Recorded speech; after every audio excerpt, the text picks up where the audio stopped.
Hello guys and good day. This is the part 3 of our lecture in Module 4. Now our topic in this part 3 of our lecture in Module 4 will be chemical equilibria and activity. Now let's see the outline, or let's have an overview of our discussion for this lecture. Okay, we will discuss the types of equilibrium constant, the other types of equilibrium constant, the analytical concentration and equilibrium concentration. Then next is some sort of exercises with no answers key. Kasi kayo magsasagot yan. And equilibrium and activity, we will tackle that topic. Okay, and equilibrium and activity, and meron tayong isa pang formula for that matter. Then the ionic strength, and some sort of exercises involving a activity and ionic strength exercises. Now, let's start to our discussion. Okay, chemical equilibria and activity. Now, this is the analytical chemistry aspect of our discussion.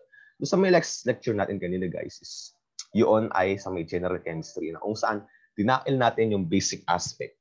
Now, kung pupunta tayo sa analytical, mas magagets ninyo ito. Kasi meron na kayong background in chemical equilibrium sa analytical, sa may general chemistry.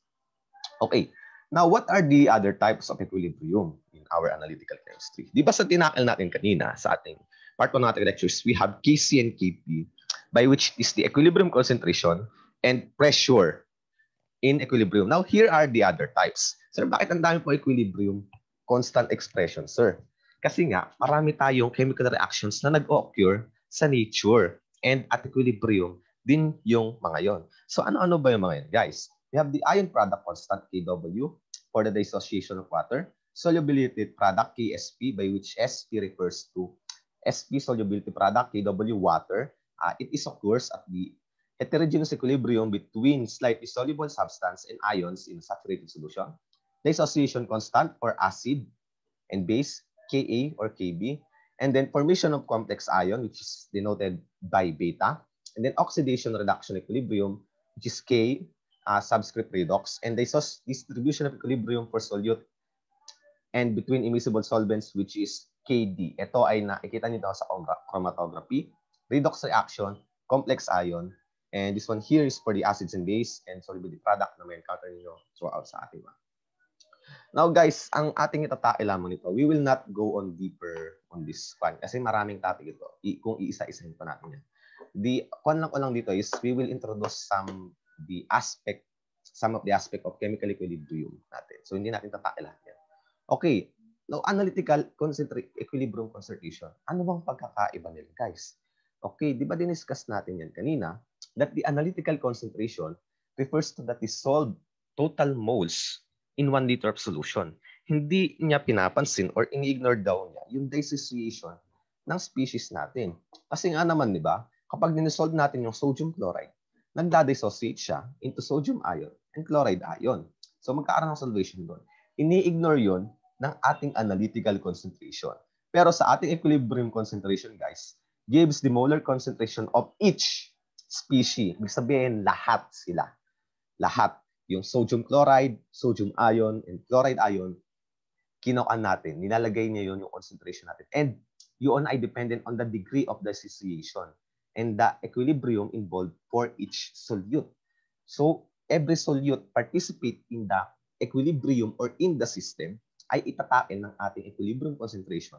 Whereas the analytical concentration, total moles, total concentration lang ng ating solute ang tinitingnan niya, such as the 1.0 molar sodium chloride and etc. So, ganon. Okay. For example, ano bang example ng ating kuwan natin? For example, we have 1 liter of aqueous solution of containing 1 mole of H2SO4. Okay. Siyempre, di ba, kapag kinalculate nyo yan, in terms of molarity sa ating concentration of solution sa ating module 3, moles per liter. Ang analytical concentration niya is 1.0 molar sulfuric acid. Pero, at equilibrium, guys, nagkakaroon siya ng two-step dissociation na kung saan yung first ay 99% dissociated and the second is 1% dissociated. Dito ngayon papasok yung equilibrium natin. Hindi ka basta-basta, okay, ito ay equilibrium aspect to, ayan. So, 99%. So, ibig sabihin, i-consider mo lahat ng species dito. Di ba? Tinitignan lang natin, guys, sa ating analytical concentration is the only concentration of H2SO4. Dito, titignan mo lahat. The sulfuric acid, the bisulfite ion, the hydrogen ion, Di ba? Sulfate ion, and hydrogen. So lahat yan. So at first dissociation, ito kasi ay diprotic acid. So therefore, mag-undergo siya ng two-step dissociation. At yung isa daw ay 99%. At ito yung mga concentration nila. Suppose that we have a 1.0 molar of H2SO4. Such as ito nga, at 99%, so meron ang 0.99 hydronium ion, hydrogen ion concentration, and 0.1 molar of bisulfate ion. And then further dissociation again, which is 1%, magkakaroon ka na 0.001 molar of ating hydrogen ion and 0.099 sulfate ion. So ayan yung mga total concentrations nila. Nung titingnan natin sa ICE, di ba? Ito yung analytical concentrations nila. Pagsamahin mo, you will give a 1.0 molar. So kino-consider lahat ng mga concentration present in a species natin. So that's my point. That's the difference between analytical concentration and equilibrium concentration. Now, let's go to these exercises here. Now, ito, nasagutan naman to sa may part 2 ng ating lecture, guys. So, that will be included in your learning activity. And again, huwag ninyong sasagutan. Eh, sinabi ko ba ano hindi? Huwag ninyo itong sasagutan hanggat hindi ko siya pinopost. So, mananatili lamang to. Ayan, may answer tayo supposedly. Pero tinakpan ko. Okay, ayan. So, that will be your exercises. Okay, punta naman tayo sa equilibrium and activity. The equilibrium expression for the given reaction, suppose we have this AA plus BB. Suppose this one is double-headed arrow, CC plus DB. Using molar concentration is only an approximate form of thermodynamic equilibrium constant expression. Now, ito yung thermodynamic form niya. Di ba ganito yun sa pinag-aralan natin kanina? Now, what if i-impose natin yung activity nila? Sir, ano ba yung activity? Ito yung activity ng ions participating in the equilibrium. Consider mo yan, mga yan. Kasi nga, dun na tayo guys sa may analytical chemistry aspect. Wala na tayo sa general chemistry. So, mas komplikado po ang mga gagawin natin dito na medyo sasakit ang ulo nyo, pero kapag napag-aralan ninyo ng mabuti, is ma-appreciate nyo siya. Kasi itong equilibrium na to guys is applicable sa may aquatic chemistry ninyo. Kapag kayo nag-aral pa further, kapag nag-aral kayo ng aquatic chemistry. So, ganun. So, for the activity, is refers to the effective concentration of a given species in a solution. And is equal to activity is equals to concentration of the species. Ayan. And Y is the activity coefficient. So, nadagdagan pala activity natin ng activity coefficient. Yan yung nadagdag sa activity natin. Yan lang naman. Pero, ano ba yung formula niya, guys? Okay. Activity is difficult to work. That's assumed to be proportional to the molar concentration. So, inassume daw na proportional siya sa molar concentration. And ito ay valid lamang, guys, sa may very dilute solution with low electrolyte concentration. Ito ay applicable lamang sa mga 0.030 calcium. Kasi ina-observe yan experimentally. Yung scientist siguro na nagkaan nito is hindi kinakwan, hanggang pangkwan lang. Na-observe nila activity at low concentration. So, the effective concentration of ion is usually less than the actual concentration. So, may difference pa pala yung effective concentration and actual concentration. Ayun kasi, dependent doon sa may ionic strength of the solution, ion size, ion charge, and ion mobility. I-consider na natin yung whole properties ng ions participating in the equilibrium expression. Di ba kanina, nandun tayo sa may bigger picture, sa may concentration solutions.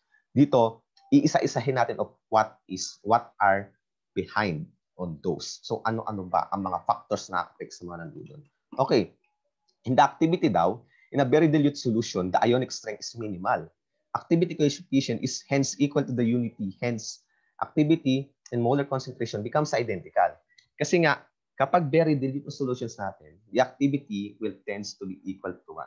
So, ibig sabihin, yung activity natin will be equal to the equilibrium concentration of our species.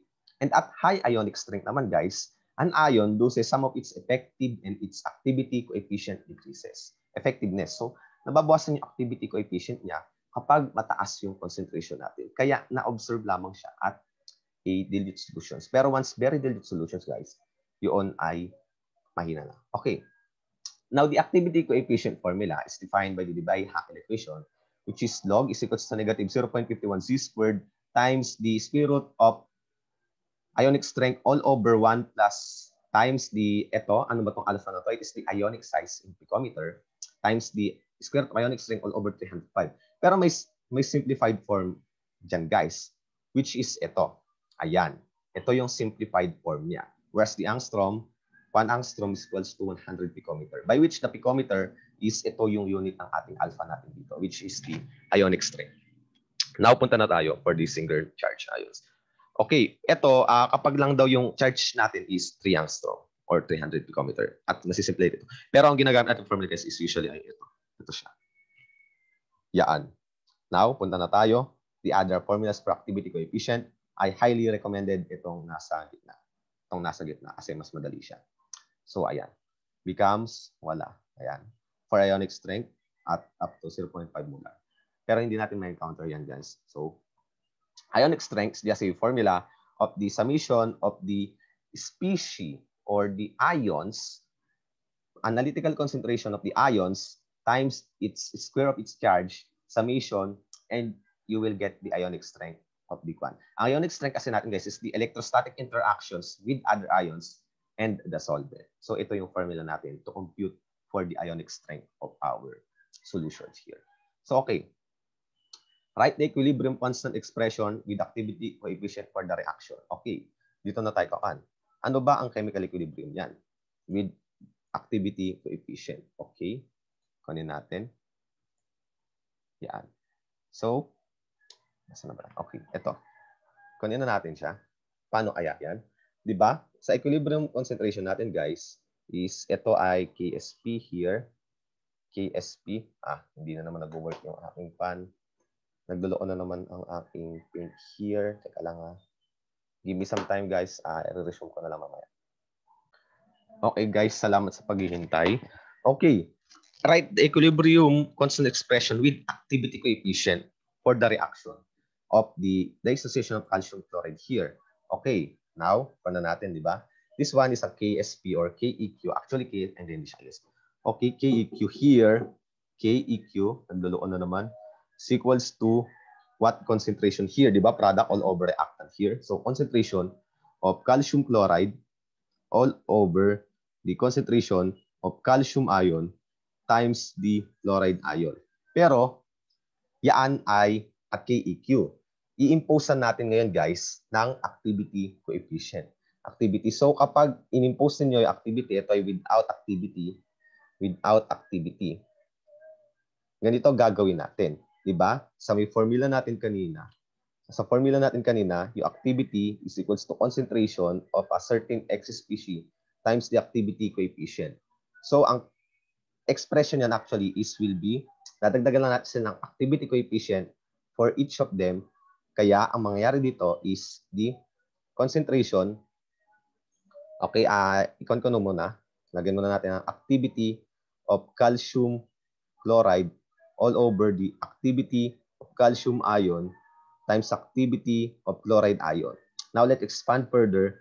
Concentration of calcium chloride aqueous solution times the activity of calcium chloride solution all over the concentration of calcium ion times the activity coefficient of the calcium ion times the concentration of chloride ion times the activity coefficient of our chloride ion. So that will be our equilibrium constant expression with activity coefficient for the aqueous solution of calcium chloride here. So ganun-ganun po ang ating ko natin. Now take a screenshot, guys, so we can proceed on another problem.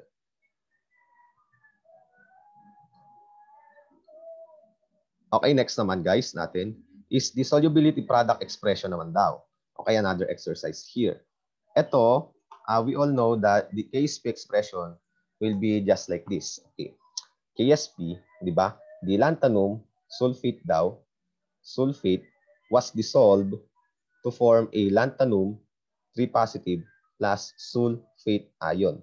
Okay, is the reaction balance? Hindi naman balance, so therefore this will be 2 and this will be 3. So paano kaya natin gagawin yan? Okay, sa ginawa lang natin kanina, actually may sagot naman na siya.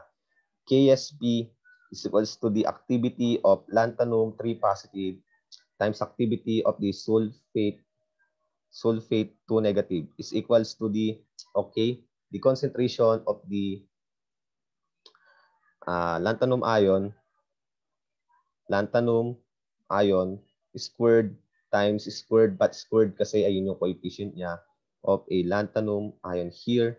Okay, times yan times the concentration of our sulfate ion here. Ilan yung coefficient niya? That is 3 here.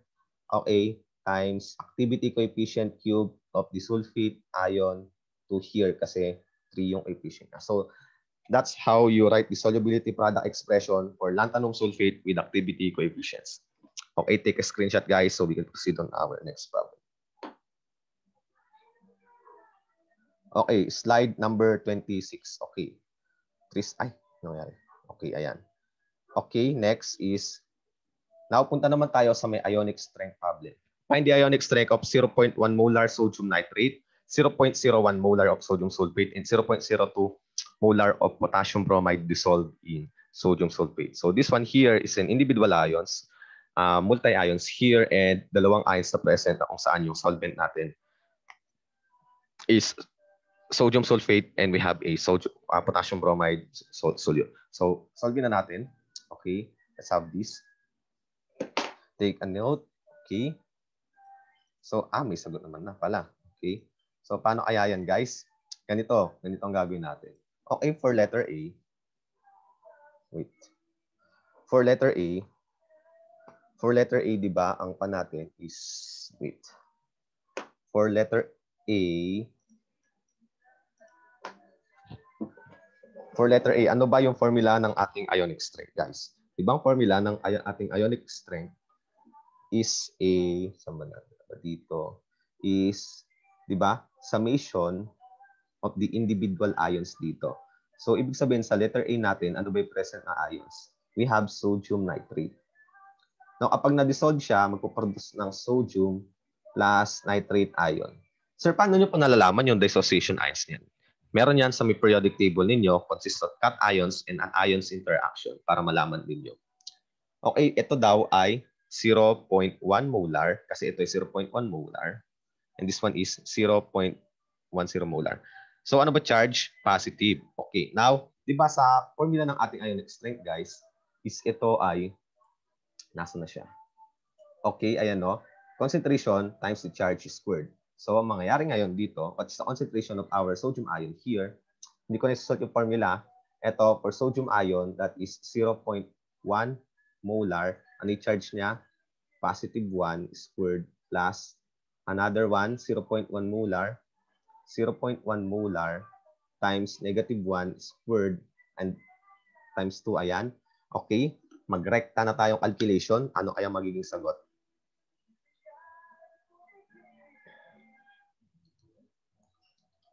Times 1 squared plus 0.1 times negative 1. Negative 1 squared. Okay. The answer is 0.1 molar. So that will be the ionic strength for our sodium nitrate. 0.10 molar. So ayan. Okay, next. For letter B. Okay, the sodium sulfate daw. Ano naman daw ang ionic strength ng sodium sulfate? Okay. Sulat natin, sodium sulfate. Dissociated into sodium ions plus sulfate ion here. Now, the reaction is not balanced, so therefore this will be 2. Okay, ito ay 0.1 molar. Ito ay 0.1 molar. And this one is 0.1 molar. Pero may coefficient siya na 2, kaya siya ay times 2. Kaya siya ay 0.0 pala yun. Sorry, guys. So, lagyan natin 0 dito. May mistake, guys. Sorry. May mistake. 0. Kaya ito ay... hindi na makapagbura kasi. Dali lang. Dali. Burayin natin para 0.01 molar pala yun. Okay, burayin natin. Okay. Let's have a one. So, siya ay 0.01 molar. 0.01 molar. 0.01 molar. Dalaway coefficient niya, so 2. Kaya siya ay 0.0220 molar. Okay. Now, let's solve for its ionic strength here. Okay, ionic strength is the sum of the ions present here. So, concentration of sodium ion is ilan? 0.2 molar. Okay. 0.02 2 molar times its yung charge niya na 1 squared plus ito naman, concentration ng sulfate natin, that is 0.01 times charge niya, which is negative 2 squared here. Sir, but negative 2, ito negative po nalagay dito. Kasi nga, ito ay pwedeng, ang sign natin dito is pwedeng ma-denote as negative 2 and 2 negative. Either sa may dalawang yan. Basta sign lang yan ng charge sa may sulfate ion natin. Pero kapag sinulat natin siya, guys, wala naman tayong value 2 negative. So, ganun. Okay, let's solve for it. Tignan natin. Okay. Ito-type ko lang muna sa may calc, guys. 0.02 times 1 squared. That's 0.01 times 1 squared. Okay, and the answer is 0.03 molar. 0.03 molar. So that this is the ionic strength for our guys. Okay, next naman natin is letter C. Yung daw potassium bromide natin was dissolved in a sodium sulfate natin. Okay. Okay. Now potassium bromide is dissociated into potassium plus bromide ions. Kasi nga 'di ba, yung potassium bromide daw natin, ito drawing ko lang Yung potassium bromide natin, siya solute. Ay hindi, ito. Ito daw ay meron yung baso natin, meron tayong sodium sulfate dito. Tapos yung potassium bromide daw ay dinisolve mo, kaya nilagay mo dito. Ibig sabihin, sa may container na to, na baso na to, is meron tayong potassium bromide and sodium sulfate here. So, ayan. Tingnan yung concentration, that is 0.02. So, ibig sabihin ito ay 0.02, 0.02. And I forgot to include the molar. Okay, molar. Okay, another ions present is sodium sulfate here. Now, kapag nagdissociate siya, it will be sodium ion plus sulfate ion here, unbalanced 2. Ilan yung concentration na? 0.01. So ito, kapareha lang naman na kanina. Ito ay 0.02 molar, 0.01 molar here. Okay, let's solve further for our discussion here. Now, for the ionic strength is the sum, di ba? Ano natin? 1/2 times the potassium, which is, ilagay ko ang bracket. Ito ay 0.02 times its charge na positive 1 squared plus ito, another one for bromide, 0.02 times negative 1 kasi charge niya is negative 1 squared plus sodium natin na 0.02. Ayan, charge niya is positive 1 here, so 1 squared. For our sulfate, that is 0.01 molar times negative 2 squared. Ayan. Ano ay magiging sagot? Now ito, sir, but 0.02? Di ba nga may coefficient siya na 2 na 0.01? 0.01 times 2, 0.02 molar concentration. Now let's calculate for the natin. Tignan natin.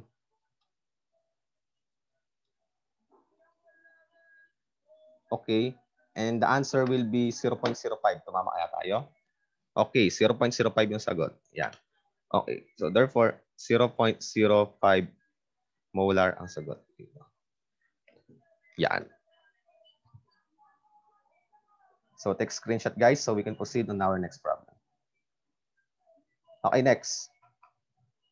Slide number 26, 27. Okay, 27. Find the activity coefficient for calcium ion in a solution of 3.3 millimolar calcium chloride, given that calcium ion has an ionic size equal to 600 picometer. So meron pa tayong dalawang problems dito. And guys, let me rest for slide number 27 after I solve this. Okay. Papahinga muna ako. Okay. Pero solvein muna natin itong slide number 27 natin. Okay, let's solve this one here. May answer na siya. Okay, find the activity coefficient, guys. Okay, ano ba yung formula ng activity coefficient natin? Di ba yun ay log equals to negative 0.51 C squared all over ionic strength all times square root of ionic strength plus 0.33 alpha square root of ionic strength. Ayan. Sir, saan ang galing yung formula na yan? Nandito yan. Oh. Ayan, ito. Di ba sabi ko, mas recommended ko, yung nasa center. Kaya yan yung gagamitin natin. Okay. So, Let's solve. Now, meron naman na tayo. Ano ba yung Z natin, guys? Ano ba yung Z natin? Ano yung Z natin sa formula natin? Di ba yun yung charge? So, 2. Kasi calcium ion has a charge positive 2. Ano yung ionic strength natin? Okay, calculate natin, di ba? 0.1 half times, okay, millimolar. Now, tignan natin. Ito ay, na-aqua natin, 3 millimolar. So, 3.3 millimolar all over 1,000 molar, millimolar times nasa 1 millimolar. Okay, nasa 1,000 millimolar, siya ay 1 molar. So, siya ay ilan? That is 0.003. Pero, calculate ko na rin para mas sure. Okay. 0.003 nga. 0.0033 molar. So, ayan. So, ganyan. Okay, ang gagawin natin ngayon is to solve the problem. The ionic sa 0.0033 times the, ano yung calcium natin? Ano ulit yun? Pag nag-dissociate, hindi ko pala sinulat. Calcium chloride here. Pag nag-dissociate into calcium ion plus chloride negative, since hindi balance, 2. Okay, 0.0033. Okay, 0.0033. Ito naman ay 2 kasi may coefficient na 2 times 0.0033. Kaya siya ay 0.0066. Okay, okay, 2 positive. Plus, okay, kasi 2 positive charge niya. Remind ko lang na this one is calcium ion. And then 0.066 for our chloride here, 0.0066 times negative 1. Okay, squared. Ba't ba walang squared dito? Okay, the ionic strength will be, ang daming calculations na magaganap. Ano? Oo, ganyan talaga guys. Kapag mas komplikado ang topic, syempre mas mahirap. So, college naman na tayo. Kaya natin to. Pagdaanan na natin to guys. Kaya malalagpasan din natin to. Konting tiyaga lang sa mag-practice problems. Okay. So, this will be a 0.099. Yan yung ionic strength natin. So, this one, meron na. Okay, ano yung alpha natin, guys? Diba? That's the ionic size in picometer. Given naman na siya na 600 picometer. So, I'll drop the unit. So, substitute the known values. 0.51. Ano yung Z squared natin? Ano ba yung hinahanap natin, guys? Diba? Siya yung 2. Calcium daw. So, 2 squared times the square root of ionic strength na 0.00. Teka nga. 0.099 dapat yan eh. 0.099. Sorry guys.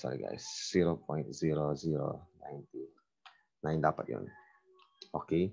Ano ba? Dapat that would be 0.099 all over 1 plus 0.33 times 600 times square root of 0.0099. Okay, and the answer will be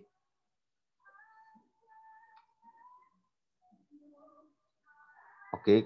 Give me time to calculate, guys. Wait lang. 0.0099 all over 1 plus 0.33 times 6.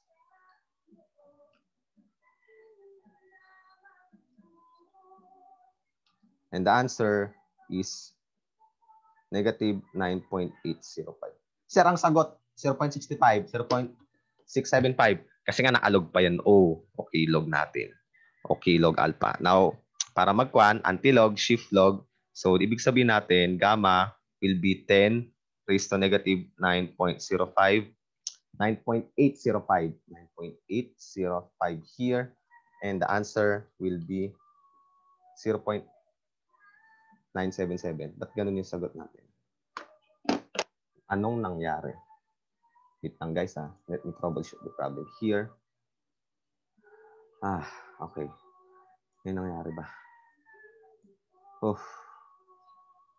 Calcium ions here.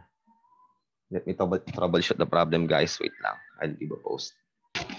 Okay guys, na-troubleshoot ko na yung problem. Now, meron palang variation dito guys. I-clarify ko lang. Dito sa may part na ito, itong ating formula na ito. Okay, kung pipili kayo kasi, teka lang okay, dito, ikuan ko lang, clarify ko lang. Let's see. ito yung gagamitin nyo kasi guys, itong gagamitin niyo. Wait. Hindi ko pa makuan. Okay, let's have a pen here. Pen dito. Pag ito yung ginamit nyo kasi guys, ito, ang unit nito, kuan ko lang. Wait lang. Okay, kuan ko lang ah. Okay, dito sa may formula natin na to, dito, kapag ito yung ginamit ninyong formula guys, ito, this one here, kapag ang unit natin ay picometer. Dito naman, kapag angstrom. Pero dito, ang mistake kasi dito sa may problem ko guys, is gumamit ako ng picometer. Instead, dapat siya ay angstrom. So, kapag angstrom, kasi second formula siya, di ba? Dito, ayan. Ngayon, this one here, di ba? 100 picometers equals to 1 angstrom. So, therefore, this one is 6 angstrom here. And S-raise natin tong 6. Okay, give me time to delete this one here.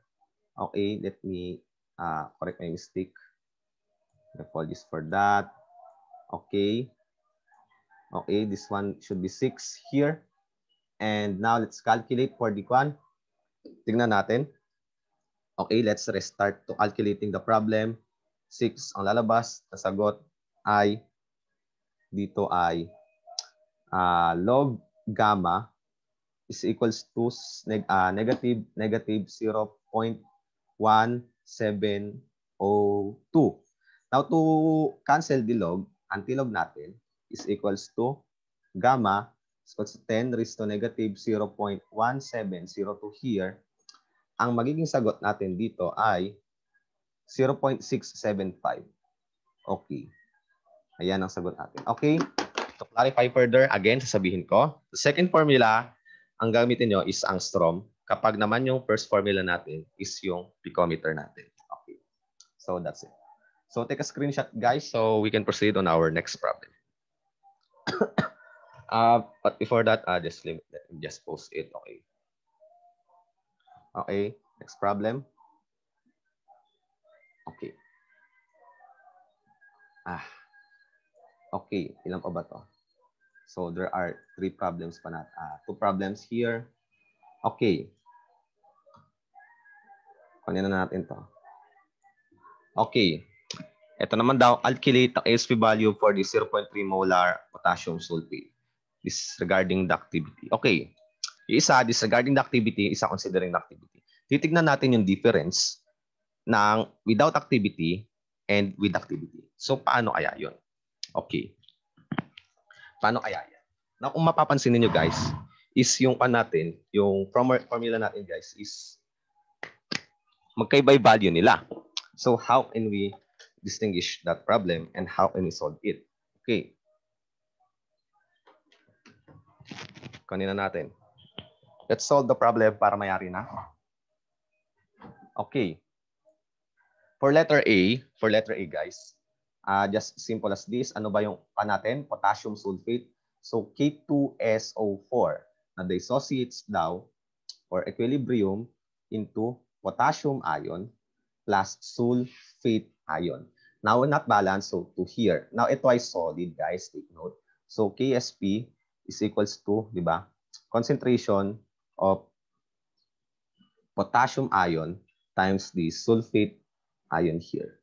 And squared dito kasi may coefficient. Now, ilan yung concentration? 0.20 molar. So, ibig sabihin, ito ay masyado nang ma-on yung space natin. Dito ang halagay. Okay?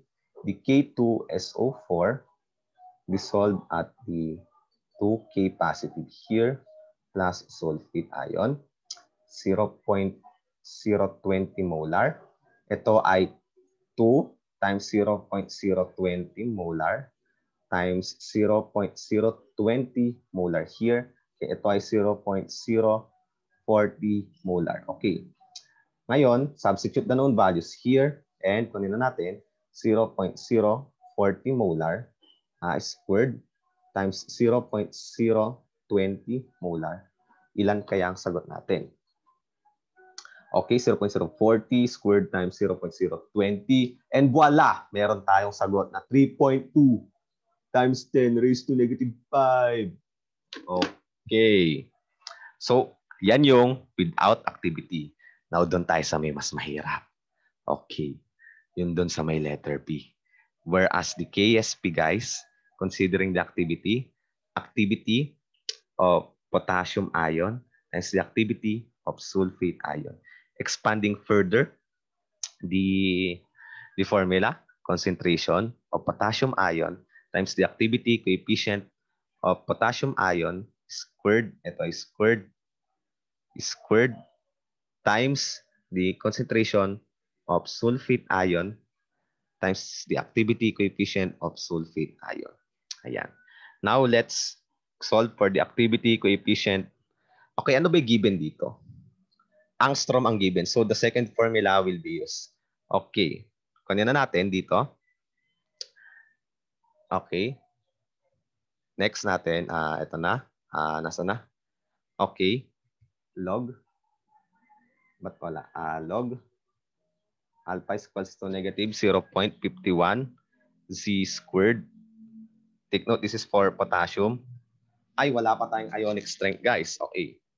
Okay, kunin muna natin. What is the ionic strength of this one natin? Okay, ionic strength is equals to 1/2 times the concentration. Ano ba yung concentration ng ating potassium ion?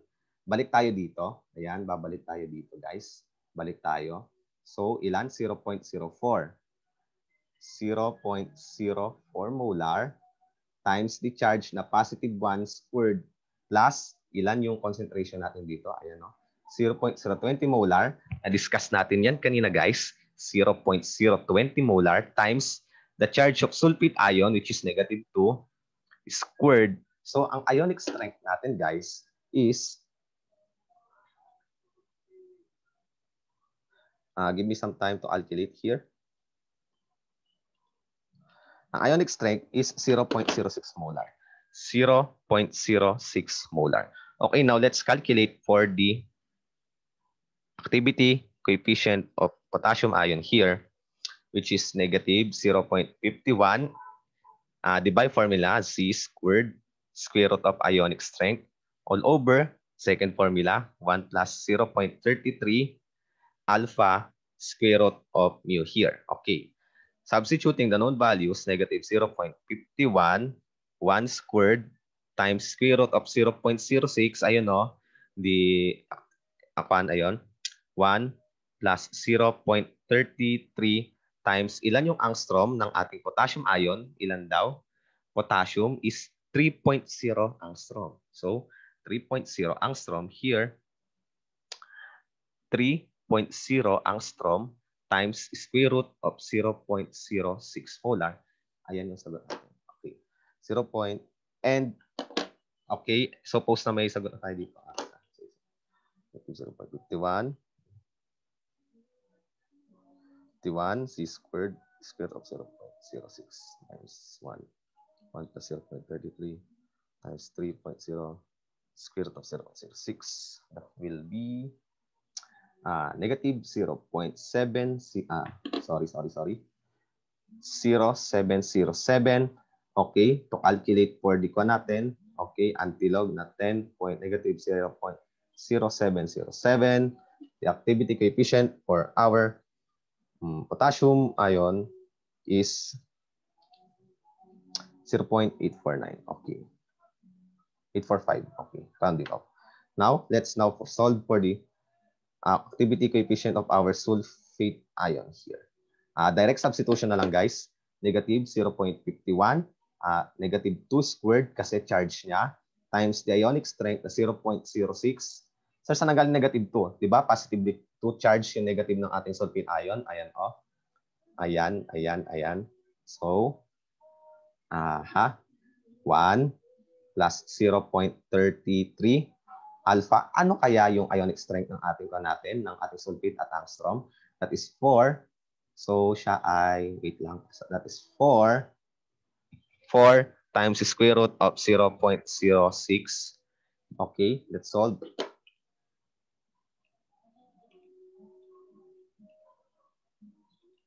This squared times 0.06 square root 1 plus 0.33 times 4 times 0 square root of 0.06. Here, and that will be negative 0.377. Okay, solving for the con natin via antilog here. Ayan, you all know this one here. That is 10 raised to negative 0.377 while 0.419. So that is the activity coefficient. Ngayon, i-impose na natin siya dito, guys. I-impose na natin siya dito. Ayan, i-impose na natin siya dito. Okay? Let's rewrite the formula for the activity. KSP equals to concentration of potassium ion squared, activity squared of the potassium ion times the concentration of sulfate ion here times the activity coefficient of sulfate ion. Substituting the known values, we have potassium is 0.040. Given na yan, guys. 0.040 squared times ilan daw yung ating potassium? Ilan? Activity coefficient, 0.845, guys. 0.845 times ulit. Sulfate, that is 0.02 molar times, ayun, no? 0.02 molar siya. Ayan, no? Ito, guys. And then next, the activity coefficient, which is, ayun, ito, 0.419. Ayan. Okay, solve na natin yung problem natin. Okay, give it some time.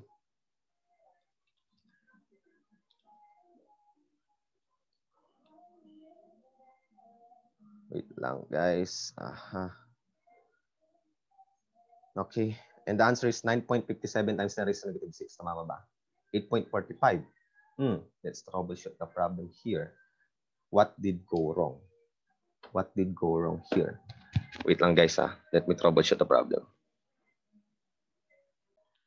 Guys, I just troubleshooted the problem here. May nang pagkaamali ako dito sa may part na ito.